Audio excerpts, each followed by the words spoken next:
2023 ජනවාරි 8 වෙනිදා විවෘත විශ්වවිද්‍යාලයේ LLB උපාධියට තෝරා ගැනීමේ විභාගය සඳහා ශිෂ්‍යාවක් පෙනී සිටියා. ඇය ඉල්ලා සිටියා තමන්ගේ උත්තර පත්‍රය බලන්නත් ඒකට ලකුණු දීපු ආකාරය බලන්නත් විවෘත විශ්වවිද්‍යාලයේ බලධාරීන්ගේ.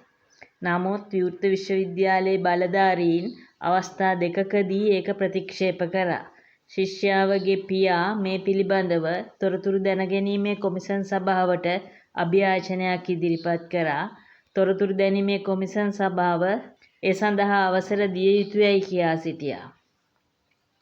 නමුත් මේකෙන් අතෘප්තියටපත් විවෘත විශ්වවිද්‍යාලය අභියාචනාධිකරණයේ පිහිට පැතුවා ප්‍රතිශෝධන අයදුම් පත්‍රයක් ඉදිරිපත් කිරීම මගින්. තොරතුරු දැනගැනීමේ පනතේ 5.1.2 වන වගන්තියේ විධිවිධානවලට යටත්ව විභාග දෙපාර්තමේන්තුව හෝ උසස් අධ්‍යාපන ආයතනයක් විසින් පවත්වනු ලබන යම් විභාගයකට අදාළ තොරතුරු රහසිගතව තබා ගැනීමට නියමිත වන්නා වූ අවස්ථාවකදී මේ පනත යටතේ ඒ තොරතුරු වලට ප්‍රවේශ වීම ප්‍රතික්ෂේප කළ හැකිය. මෙන්න මේක පදනම්ම තමයි විවෘත විශ්වවිද්‍යාලය මේ සඳහා අවසර ලබා දුන්නේ නැත්තේ.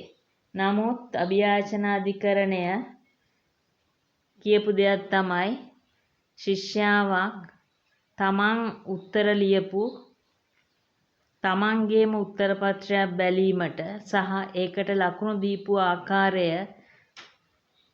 බැලීමට අවසරයක් ලබා දිය යුතුයි කියලා.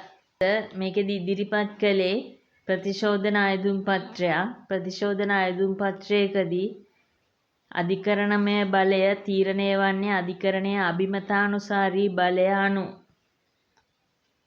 අභිමතානුසාරී බලය ක්‍රියාත්මක කරන ප්‍රතිශෝධනයකදී වැදගත් වෙන්නේ සුවිශේෂී කරුණු. හැබැයි මේ නඩුවේදී සුවිශේෂී කරුණු ඉදිරිපත් කිරීමක් සිදු වුණේ නැහැ.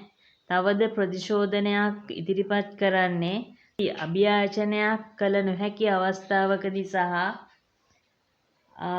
යුක්තිය ගබ්සා වීමක් සිදු වූ විට එයට පිළියමක් සෙවීම සඳහා.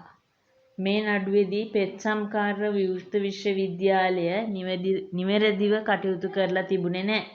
ඒ අනුව ප්‍රතිශෝධනයේ ඉවත දැම්මා. ගාස්තුද ගෙවීමක් සිදු වුණේ නැහැ.